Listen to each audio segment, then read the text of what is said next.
Welcome to Evolving in the Kitchen with Mish, everyone. I'm just basically cleaning up from my cooking for today. Thank you guys for tuning in. Let me start there first. Thanks everyone for tuning in. I appreciate it. So today, what I made was a baked ziti. Sorry, I'm patting my head. I do apologize. It itches. Shouts out to Charity on the wig smoke. But yes, I did a baked ziti. I'm kind of, because I didn't want to bore you guys with all the talk and the this and that. So I'm just going to explain to you what you should do. I actually cut up some chicken breasts. I diced them up and they came out like this.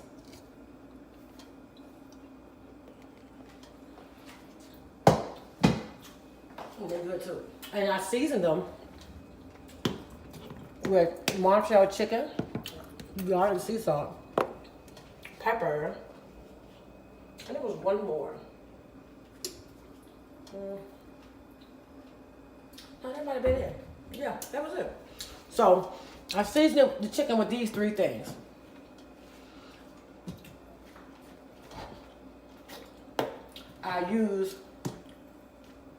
That chicken good. I used this olive oil right here to saute them. Oh, that was real good. Came out nice and tender. This is great. Try it. Okay. So then after that, I drained them. I had my noodles going too at the same time.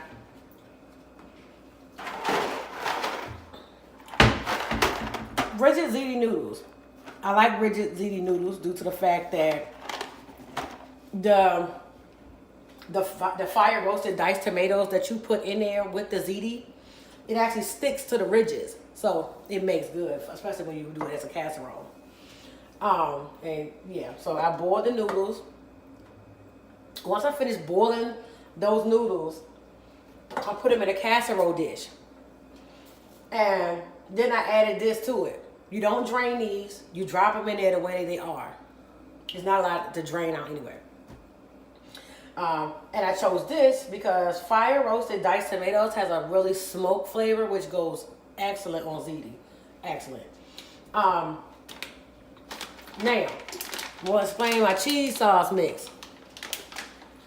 I prepped these, 12 of these. You cut them up, you mince them up, and you make them real small. Okay? You gotta make sure you have your blue crumb cheese out. Your finely shredded Parmesan cheese has to be finely shredded. You can get it from the store, or you can actually get it and grate it yourself and make it as small, as small as you like. But for the sake of time, I got this here, so you got that, right? That's blue cheese crumbs, and they are amazingly good. Okay. Then what I did was I used, give me just 1 second.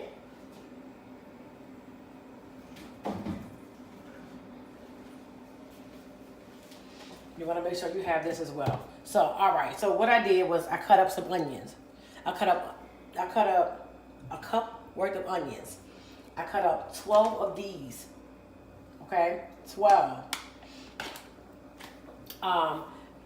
I put them in a pan with 2.5 tablespoons of olive oil. Okay. Once I dropped them, I dropped the onions and the garlic cloves in the pan. And I let them, I let them saute rather hard until it got soft. Now, once the onions and the garlic cloves got soft, I went ahead and I slowly,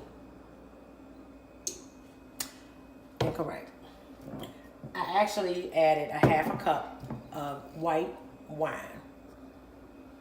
You want to be very careful of the percentage that you use because when you cook, you burn out the alcohol. So the less alcohol, the easier it is to burn. Then I slowly added 2 cups of heavy whipping cream. Okay? Heavy whipping cream. Not whipped cream. Heavy whipping cream. 2 cups of heavy whipping cream. Okay? Heavy whipping cream. Not whipped cream. Okay? Heavy whipping cream. Okay? Heavy whipping cream. Okay? Heavy whipping cream. Okay? Heavy whipping cream. Okay? Heavy whipping cream. Now whipped cream We ain't eat no strawberries. Heavy whipping cream. Okay? You usually you can find this back where the coffee creamers and all of that stuff is. So I did that. All right.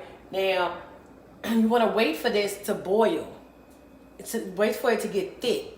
Once it get thick, you'll know because it starts to stick to the spoon a certain type of way. I wish I could show you I did everything already, but yeah, it'll stick to the spoon a certain type of way.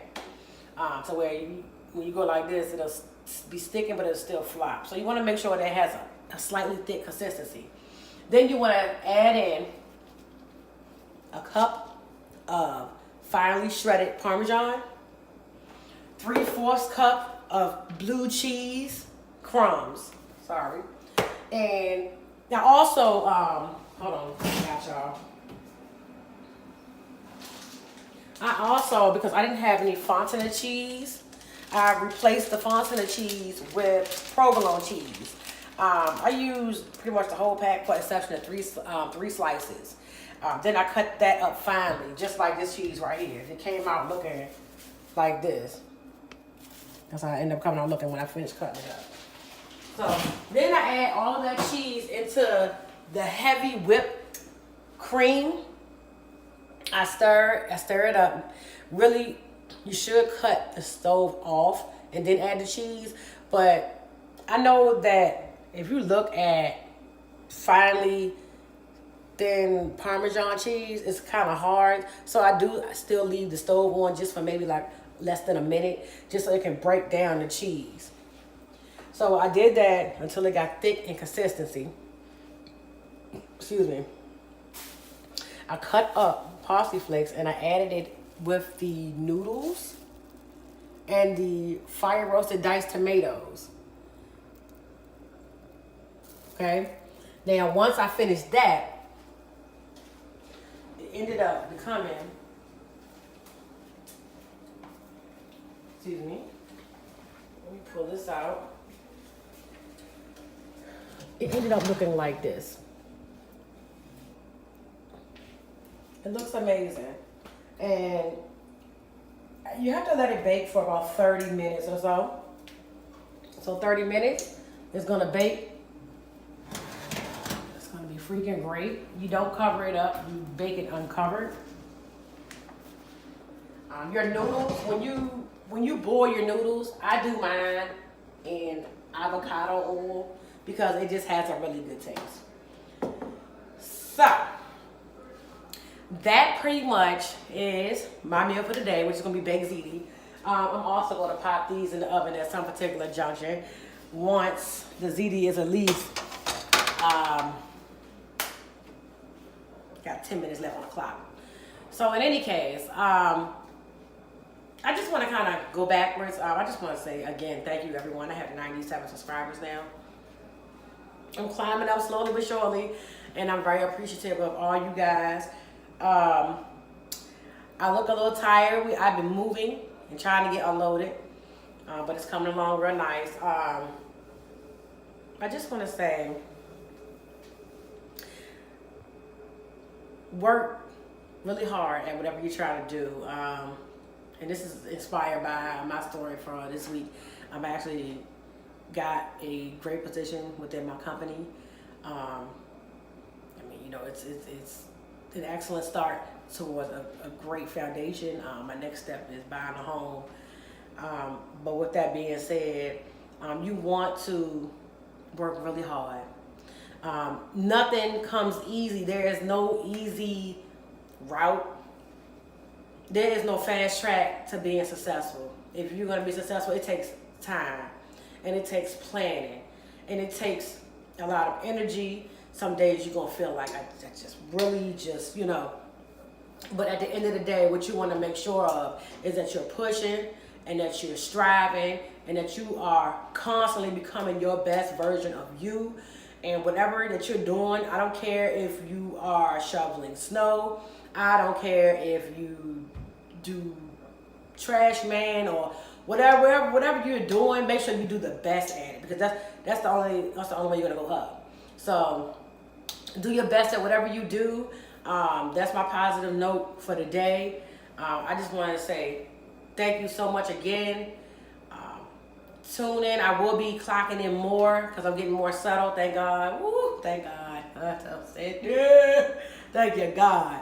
In any case, thank y'all so much for tuning in to Evolving in the Kitchen with me. I hope that each and every one of you have a very safe and happy weekend. And yeah, thanks. See you next time.